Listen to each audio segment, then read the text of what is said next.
ଆଜି ଭଲ ଲାଗୁଛି ସମସ୍ତଙ୍କୁ ପାଠ ପଢିବାକୁ? ଆଜି ଆମେ କଣ ଜାଣିବା ନା 12 ମାସର ନା ଜାଣିବା ହେଲା। କଣ ଜାଣିବା? 12 ମାସର ନା ଜାଣିବା ହେଲା। କାହା ପରେ କୋଉ ମାସ ଆସୁଛି ସେଇଟା ଜାଣିବା। ପ୍ରଥମରେ କୋଉ ମାସ ଆସେ? ବୈଶାଖ ମାସ ପରେ ଜ୍ୟେଷ୍ଠ ମାସ ପରେ ଆଷାଢ଼ ପରେ ଶ୍ରାବଣ ପରେ ଭାଦ୍ରବ ପରେ ଆଶ୍ୱିନ ପରେ କାର୍ତ୍ତିକ ମାସ ପରେ ମାର୍ଗଶିର ମାସ ପରେ ପୌଷ ପରେ ମାଘ ପରେ ତାପରେ ଚୈତ୍ର। ଜାଣିଲ 12 ମାସର ନା ଜାଣିଲ? ଆଚ୍ଛା ବୈଶାଖ ମାସରେ କଣ ହୁଏ ଆମେ ଜାଣିବା ହେଲା। ବୈଶାଖ ମାସରେ କଣ ନା ବହୁତ ଖରା ହୁଏ ହେଲା। ବହୁତ ପ୍ରବଳ ଖରା ହୁଏ ହେଲା। ଖରା କାହାକୁ ଭଲ ଲାଗେ କହିଲ? କାହାକୁ ଭଲ ଲାଗୁନି? ତ ଭଲ ଲାଗୁଛି। ଖରା ମାସରେ କଣ ହୁଏ ପିଲାମାନେ?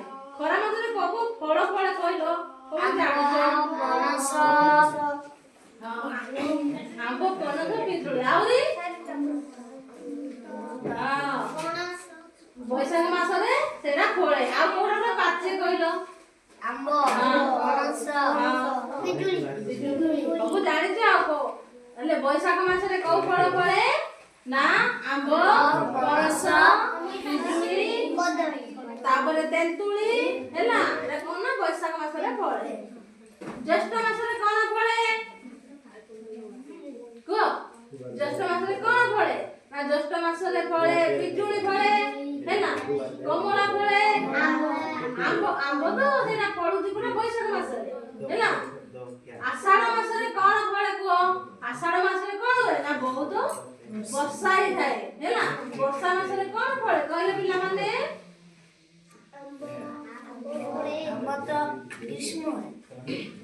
ହଉ ବର୍ଷା ମାସରେ କଣ ଫଳେ? ଆମେ କଣ ଖାଇଥାଉ ବର୍ଷା ମାସରେ କହିଲ? ବିଭିନ୍ନ ପ୍ରକାର ଫଳ ହେଲା, ପନିପରିବା ହେଲା। ଆଷାଢ଼ ମାସରେ ସବୁ ହେଇଥାଏ। ଶ୍ରାବଣ ମାସରେ ମଧ୍ୟ କଣ ହୁଏ? ଶ୍ରାବଣ ମାସରେ ମଧ୍ୟ ବର୍ଷା ଲାଗି ରହିଥାଏ। ଦେଖିଥିବ ପିଲାମାନେ କାଉଡ଼ିଆ ମାନେ କଣ ନା କାଉଡ଼ି ଯାତ୍ରା କରନ୍ତି। କୋଉ ମାସରେ? ଶ୍ରାବଣ ମାସରେ ହେଲା। ଶ୍ରାବଣ ପରେ କଣ ଆସେ? ଭାଦ୍ରବ ଆସେ। ଭାଦ୍ରବ ପରେ କଣ ଆସେ? ଆଶ୍ୱିନ। ତାପରେ କାର୍ତ୍ତିକ ମାସରେ କଣ ହୁଏ ପିଲାମାନେ କହିଲ? କାର୍ତ୍ତିକ ମାସରେ ପଞ୍ଚୁକ ବ୍ରତ ପାଳନ କରାଯାଏ। କାର୍ତ୍ତିକ ମାସରେ କଣ ଆମେ ଡଙ୍ଗା ଭସେଇବାକୁ ଯାଉ। କଣ ଯାଇଛ ଡଙ୍ଗା ଭସେଇବାକୁ କହିଲ? ଯାଇଛ ସବୁ? ହଉ ଆଉ ସମସ୍ତେ ଯାଇଛ। ତାପରେ କଣ ନା ମାର୍ଗଶିର ମାସ ଆସେ। ମାର୍ଗଶିର ମାସରେ କଣ ହୁଏ କହିଲ? ନା ବିଭିନ୍ନ ପ୍ରକାର ମା ମାନେ ଘରେ ଘରେ କଣ ପୂଜା କରନ୍ତି ହେଲା। ତାପରେ ଝୋଟି ଚିତା ପକାନ୍ତି। ସମସ୍ତଙ୍କ ମା ମାନେ କରନ୍ତି ଘରେ? ଝୋଟି ଚିତା ପକାନ୍ତି? ତମେ ପକଉଛ ଝୋଟି? ପୌଷ ମାସରେ ପରେ କଣ ଆସେ? ମାର୍ଗଶିର ମାସ ପରେ କଣ? ପୌଷ ମାସ ପରେ ମାଘ, ତାପରେ ଫାଲ୍ଗୁନ, ତାପରେ ଚୈତ୍ର। ଏବେ ଜାଣିଲ ପିଲାମାନେ ବର୍ଷକର 12 ମାସର ନାମ ଓଡ଼ିଆରେ ଜାଣିଲ ସବୁ? ହଉ ଏବେ କହିଲ ଗୋଟେ ଗୋଟେ ନା କହିଲ। ପ୍ରଥମରେ କୋଉ ମାସ ଆସେ?